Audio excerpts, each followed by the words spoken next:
कोई न्यूजीलैंड आना चाहता है स्टडी के बेस पे, तो हमारा सजेशन ये है भी आप 12th करके मत आओ, आप कोई ग्रेजुएशन करके आओ। उसके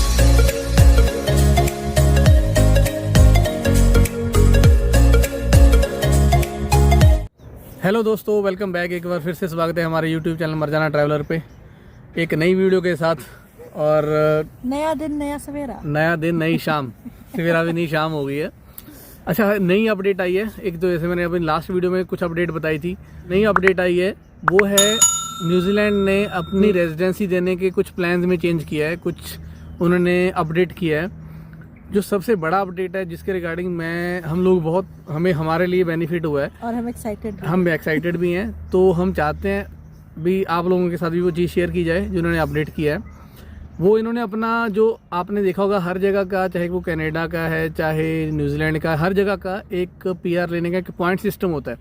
मतलब आपकी जो भी चाहे एजुकेशन है, चाहे आपकी एज है, चाहे आपका आइलेट्स का स्कोर है, जहाँ आपकी क्वालिफिकेशन है, जो भी है, चाहे आपका वर्क एक्सपीरियंस है, आप स्किल्ड में आते हो, कहाँ जॉब करते हो, मतलब हर जगह का अलग अलग, हर कंट्री का अलग अलग सीन है। तो उसके हिसाब से वो आपको पॉइंट देते रहते हैं। तो जितने उनका जो कट ऑफ है, जैसे सपोज करो जैसे न्यूजीलैंड की पहले कट ऑफ थी 160, 160 पॉइंट, फिर 180 होगी, अभी लास्ट में 180 पॉइंट थी। जैसे ही आप 180 पॉइंट आपके होते हैं, आप एलिजिबल हो जाते हो रेजिडेंसी के लिए।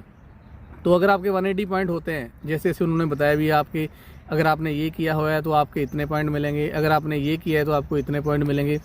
तो अगर आपके 180 पॉइंट हो जाते हैं और आप रेजिडेंसी में फाइल अप्लाई करते हो, तो आपको पूरे चांसेस हैं भी आपको पीआर मिल जाएगी, आपको रेजिडेंसी मिल जाएगी। है ना, 100 पॉइंट का क्राइटेरिया था।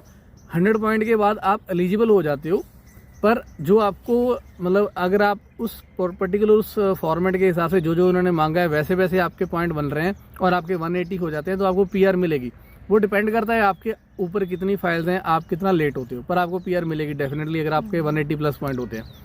ये था अभी तक का सिस्टम, ये 4 दिन पहले तक का सिस्टम, जब तक अपडेट नहीं आई थी।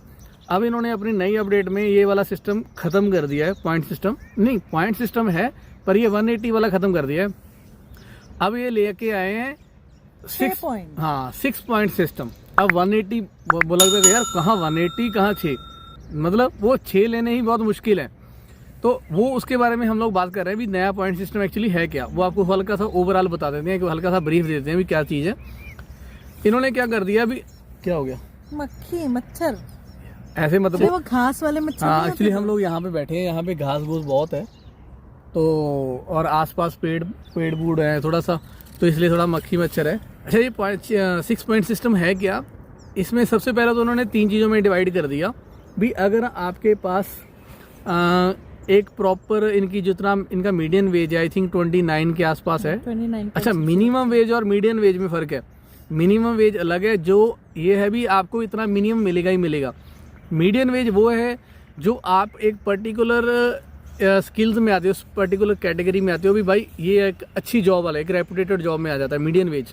तो मिनिमम वेज नहीं, मीडियन वेज जो 29 या 30 है, 29.60 कुछ है। हाँ, मतलब आप एक मान के चलो भी 30 के आसपास है। अगर आपकी सैलरी उसके आसपास या उससे 1.5 गुना है, मतलब कितनी है, मतलब उसकी रेंज है, एक सैलरी के हिसाब से, इनकम के हिसाब से आपके पॉइंट मिलेंगे आपको। वो डिपेंड करता है, अगर आपके 29 है सैलरी है या 54 सैलरी है, पर आवर के हिसाब से बता रहा हूँ। और उसमें एक कैटेगरी ऐसी है, अगर आपकी 80 प्लस सैलरी है तो आपके 6 पॉइंट मिलेंगे पर आवर। ये पर आवर की बात कर रहा हूँ भी, अगर आपकी इतनी सैलरी है पर आवर, तो उसके हिसाब से आपके 1 से लेके आपको 6 तक पॉइंट दिए जाएंगे, है ना। तो ये है, पर मिनिमम आपका 29 है। और दूसरी कैटेगरी है आपकी रजिस्टर्ड वाली, मतलब आप रजिस्टर्ड हो किसी, मतलब जो भी आपको मैंने एक ग्रीन लिस्ट बताई थी अपनी लास्ट वीडियो में, उसमें आप किसी के साथ रजिस्टर्ड हो, आप रजिस्टर्ड नर्स हो, आप रजिस्टर्ड प्लम्बर हो, आप रजिस्टर्ड कोई भी आपकी रजिस्टर्ड आप जॉब करते हो, तो आपको एक्सपीरियंस कितना है वर्क वाला, उसके हिसाब से आपको पॉइंट दिए जाएंगे, मतलब 1 से लेके 6 तक। जो तीसरा है वो है आपकी क्वालिफिकेशन। उसमें क्वालिफिकेशन में सिर्फ इन्होंने ग्रेजुएशन और प्लस रखे हैं, मतलब मास्टर्स और पीएचडी है। मास्टर्स के सीधे आपको 5 पॉइंट मिलेंगे और पीएचडी पे आपको सीधे 6 पॉइंट मिलेंगे। तो जैसे पूनम भी पीएचडी कर रही है, हाँ, जैसी मेरी पीएचडी खत्म होगी, मेरे 6 पॉइंट होंगे, मैं एलिजिबल हो जाऊंगा। हाँ, तो पीआर के लिए साथ साथ मेरा पति भी मुफ्त में एलिजिबल हो, मैं भी मुफ्त में एलिजिबल हो जाऊंगा, वो है। तो अगर आपके 6 पॉइंट हो रहे हैं, चाहे वो कैसे भी हो रहे हैं, तो आप पीआर के लिए एलिजिबल हो जाते हो, रेजिडेंसी के लिए एलिजिबल हो जाते हो। अगर आपके मास्टर्स हैं तो आपके 5 पॉइंट होंगे, 1 पॉइंट आपको कहीं और से अरेंज करना पड़ेगा, है ना। तो वो अभी पूरा ये डिटेल बताएंगे आगे भी आपको, क्योंकि इसमें इन्होंने भी पूरी डिटेल नहीं बताई भी। इसमें अगर जो आपका पार्टनर है उसकी उसकी जो वर्क का एक्सपीरियंस है उसका कितना होगा, उसके क्वालिफिकेशन के कितने पॉइंट होंगे, आइलेट्स का क्या सीन है इसमें, मतलब वो चीज़ें भी पूरी की तरह क्लियर नहीं है। पर ये जो 3 चीज़ें इसमें आपको उन्होंने बता दिया भी किन किन को हम काउंट कर रहे हैं, और इसमें और चीज़ें जो ऐड करेंगे, क्योंकि ये 9 अक्टूबर 2023 इससे ये एक्टिव हो जाएगा, ये वाला स्टार्ट हो जाएगा। और आई थिंक लास्ट उनका जो सितंबर 25 या 15 सितंबर को ये 180 पॉइंट वाला ये लास्ट उसकी कट ऑफ है वो आएगी। उसके बाद ये खत्म हो जाएगा 180 पॉइंट वाला।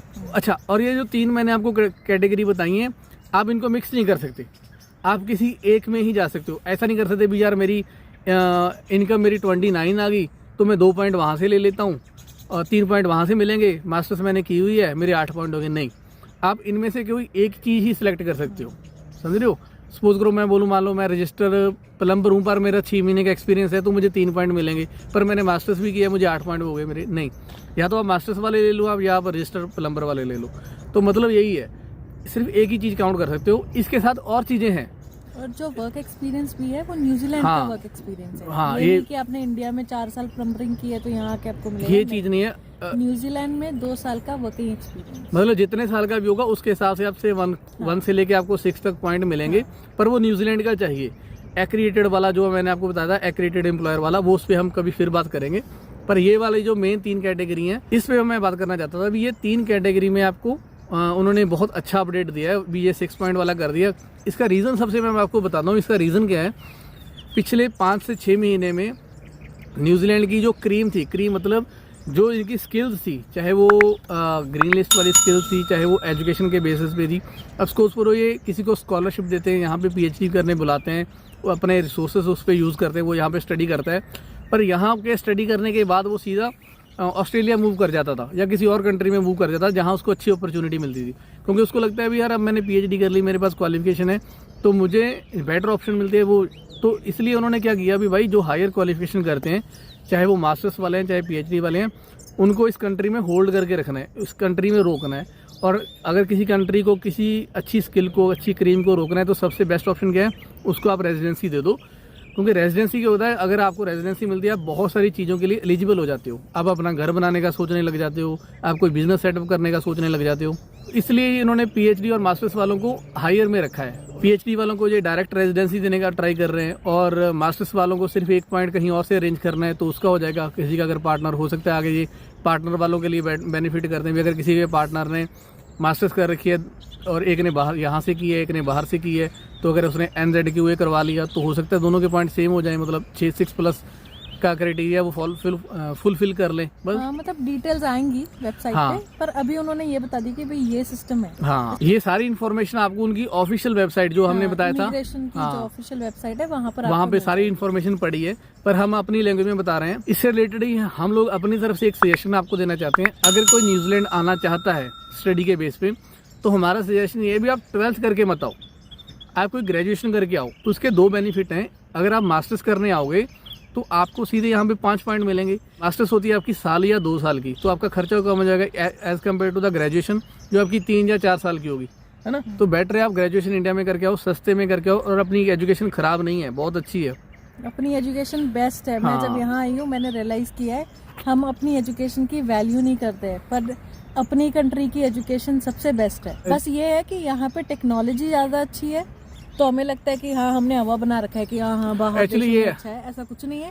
बेसिक नॉलेज अपने यहाँ का बहुत अच्छा है। अपने यहाँ के ही लोग कहीं पे जाके CEO और पता नहीं क्या क्या बन रहे हैं। मतलब ये अभी यार जहाँ पे आपको अच्छी है, पर आप ऐसी एजुकेशन का भी क्या करोगे अगर उसकी वैल्यू नहीं करेगा कोई। मेरे कहने का मतलब ये है। हाँ, ये है कि इंडिया में यूनिवर्सिटीज चुनते वक्त में अपना दिल दिमाग सब खोल के यूनिवर्सिटी चूज करें, क्योंकि अपने यहाँ पे फेक बहुत है। हो सकता है उसके आगे वैल्यू ना हो, है ना, फिर आपको कोई और कोर्स करना पड़े। हमारा सजेशन ये है भी ग्रेजुएशन करके आओ, मास्टर्स है। और एक और अपडेट है जो अभी तक इन्होंने थोड़ा सा वो मतलब रूड सा रूल है, मुझे रूड सा लगता है, पर वो इनके हिसाब से अच्छा भी है। इन्होंने क्या कर दिया भी अगर आप यहाँ रहते हो या आपको 5 साल हो गए, वर्क वीज़ा पे आपको 5 साल हो गए, वर्क वीज़ा की बात कर रहा हूँ, नॉर्मल नहीं, अगर हो सकता है जैसे पूनम को पढ़ते हुए अभी 4 साल हो जाएंगे PhD करते हुए, वर्क वीज़ा पे अगर आपको वर्क वीज़ा पे यहाँ पे 5 साल हो गए और आपने PR अप्लाई नहीं किया या आपको PR आप नहीं हुए, तो आप 12 महीने के लिए आपको न्यूजीलैंड को छोड़ना पड़ेगा, 12 महीने का आपको गैप लेना पड़ेगा। उसका रीज़न क्या है, जैसे ही आप 12 महीने का गैप लोगे, आपको कंट्री आउटलेट करोगे, तो नेक्स्ट टाइम आप जब भी कोई चीज़ अप्लाई करोगे, चाहे आप किसी एम्प्लॉयर के थ्रू आ रहे हो, चाहे आप स्टडी के लिए आ रहे हो, चाहे वर्क वीज़ा अप्लाई कर रहे हो, जैसे ही वो पूछेंगे आप लास्ट के 12 महीने कहाँ थे, आप न्यूजीलैंड में नहीं थे, तो आप कई चीज़ों से निकल जाओगे।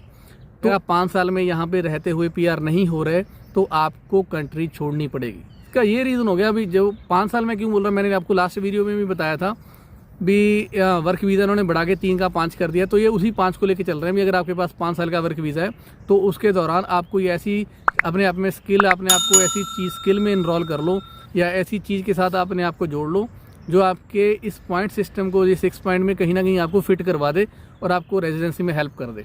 बस यही है। ये 3-4 अपडेट हैं। एक तो इन्होंने पॉइंट सिस्टम चेंज कर दिया और कौन कौन से मेन पॉइंट ऐड किए हैं। अच्छा, इसके भी ऊपर हम एक और वीडियो बनाएंगे जिसमें ये डिटेल में हम लोग बताएंगे भी ये इन चीज़ों के अलावा और किस किस चीज़ के पॉइंट ऐड होंगे जब ये प्रॉपर इसकी जब प्रॉपर वो बन के आएगी ना, हाँ। गाइडलाइंस इनकी जो भी है, क्योंकि अभी तो प्रॉपर नहीं है। बस ये बता दिए कि 6 पॉइंट होगा, ऐसे से होगा। हाँ। पर जब प्रॉपर बताएंगे कि हाँ भाई इसमें ये चीज़ ऐड होगी, ये होगी, फिर हम उसके ऊपर एक वीडियो बनाएंगे। बट अभी ये ओवरव्यू समझ लो। हाँ, एक ओवरव्यू है, क्योंकि उसमें अभी इन्होंने कई चीज़ें क्लियर नहीं की ना। अभी जी सपोज करो पूनम PhD कर रही है, मैंने मास्टर्स कर रखी है, मैं वर्क कर रहा हूँ, उसका क्या बेनिफिट है, IELTS का क्या बेनिफिट होगा, मतलब वो चीज़ों का अभी कुछ क्लियर नहीं है। तो जैसे ही वो क्लियर होगा उस पर वीडियो बनाएंगे। बस इतना ही है।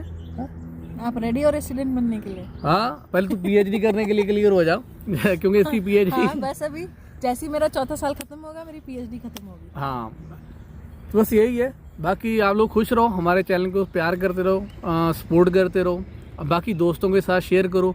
और अगर कोई चीज़ आपको नहीं लग रहा भी हाँ ये चीज़ हमने क्लियर नहीं की, हमें कमेंट करके बताओ, हम ट्राई करेंगे या तो कमेंट में या फिर किसी और वीडियो में उस चीज़ को क्लियर करें। बाकी खुश रहो, प्यार बांटते रहो, अपना ख्याल रखो। तब तक के लिए रब रखा।